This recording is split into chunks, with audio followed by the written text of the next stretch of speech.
दुख का अधिकार। यशपाल की कहानी। बाजार में फुटपाथ पर कुछ खरबूजे डलिया में और कुछ जमीन पर बिक्री के लिए रखे जान पड़ते थे। खरबूजों के समीप एक अधेड़ उम्र की औरत बैठी रो रही थी। खरबूजे की बिक्री के लिए थे, परंतु उन्हें खरीदने के लिए कोई कैसे आगे बढ़ता।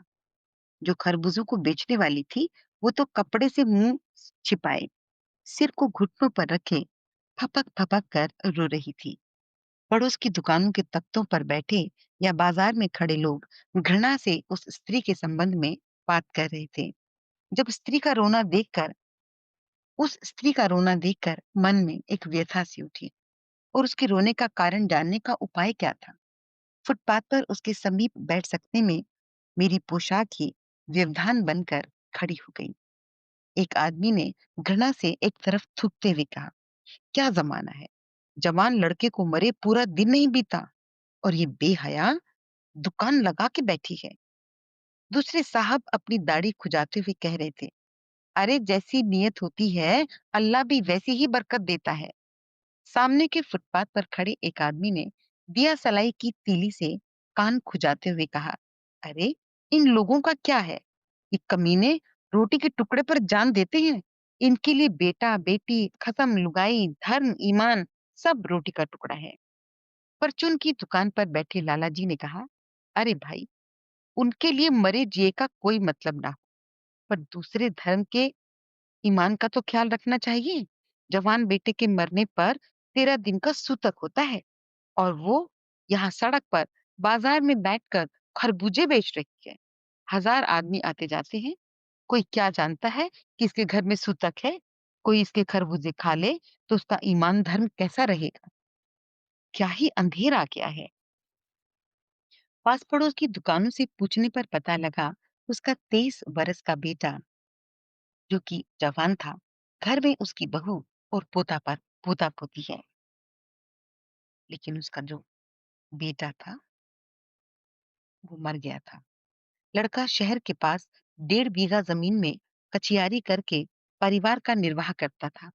खरबूजों की डलिया बाजार में पहुंचाकर कभी लड़का स्वयं सौदे के पास बैठता और कभी माँ बैठ जाती। लड़का परसों सुबह मुंह अंधेरे बेलों में से पके खरबूजे चुन रहा था।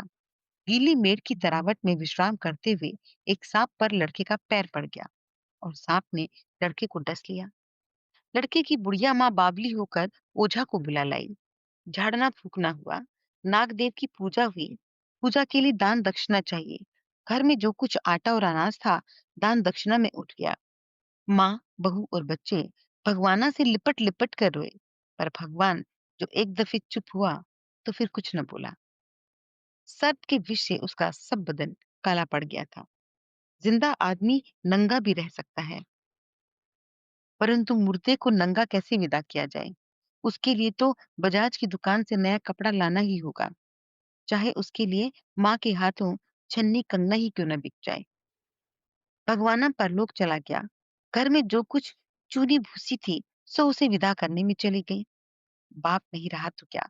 लड़के सुबह उठते ही भूख से बिलबिलाने लगे। दादी ने उन्हें खाने के लिए खरबूजे दे दिए, लेकिन बहू को क्या देती। बहू का बदन बुखार से तप रहा था। अब बेटे के बिना बुढ़िया को दुवन्नी चवन्नी भी कौन उधार देता।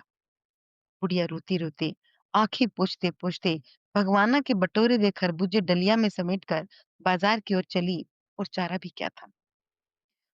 बुढ़िया खरबूजे बेचने का साहस करके आई थी, परंतु सिर पर चादर लपेटे, सिर को घुटनों पर टिकाए फपक फपक कर रो रही थी।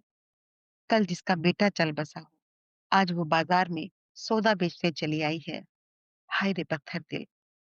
उस पुत्र वियोगिनी के दुख का अंदाजा लगाने के लिए पिछले साल अपने पड़ोस में पुत्र की मृत्यु से दुखी माता की बात सोचने लगा मैं। वो संभ्रांत महिला पुत्र की मृत्यु के बाद 2.5 मास तक पलंग से न उठ सकी थी। उन्हें 15-15 मिनट बाद पुत्र वियोग से मूर्छा आ जाती थी, और मूर्छा न आने की अवस्था में आंखों से आंसू न रुकते थे। दो दो डॉक्टर हरदम सिराहने बैठे रहते थे। हरदम सिर पर बर्फ रखी जाती थी। शहर भर के लोगों के मन उस पुत्र शोक से द्रवित हो उठे थे।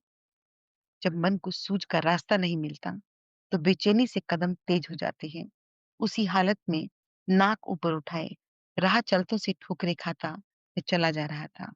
सोच रहा था, शोक करने का, गम मनाने का अधिकार पाने के लिए कुछ सहूलियत चाहिए और इसलिए शायद दुखी होने का भी एक अधिकार होता है। धन्यवाद। उम्मीद करती हूँ कि आपको ये कहानी पसंद आई होगी। इस कहानी को जब मैंने पढ़ा, तो मेरे मन में एक विचार आया दोस्तों, कि जीवन का, समाज का कितना बड़ा सच है कि अगर हम दुखी हैं किसी घटना को लेकर या फिर किसी घटना को लेकर हम बहुत खुशी महसूस करते हैं, तो ये उस बात पर निर्भर करता है कि हमारे पास कुल कितनी सुविधाएँ हैं। अगर हमारे जीवन में सुविधाओं का अभाव है या फिर ये कहूँ कि हम अपनी मूलभूत, जिसको रोटी, कपड़ा और मकान की ज़रूरत कहते हैं, अगर वहीं पर उलझे हुए हैं, तो यकीन मानिए आप उस उलझन में ही रहने का अधिकार रखते हैं। ना खुश हो पाएँगे, ना दुःख हो पाएँगे, या कहूँ कि जो भी हमारे मन का भाव होगा ना, वो सिचुएशंस के हिसाब से चलेगा। क्योंकि दुखी होने का भी अधिकार उन्हीं को होता है, जिनके पास सुविधाएँ हैं, एंड ऑफ कोर्स खुश होने का अधिकार भी उन्हीं को होता है, जिनके पास सुविधाएँ होती हैं। ये जो बीच के लोग होते हैं ना, जिनके पास सुविधा नहीं होती या फिर कहूँ कि कम-कम सुविधाएँ होती हैं, तो उनके अधिकार भी उतने ही सीमित-सीमित, यानी कि कम-कम से होते जाते हैं। आपका इस कहानी पर क्या विचार है? क्या समझ बनती है? मेरे साथ, यानी कि अपने दोस्त के साथ ज़रूर साझा करें, और अगली ऑडियो के आने तक टेक केयर, बाय बाय। अपना ख्याल रखें और अपने अपनों का ख्याल रखें।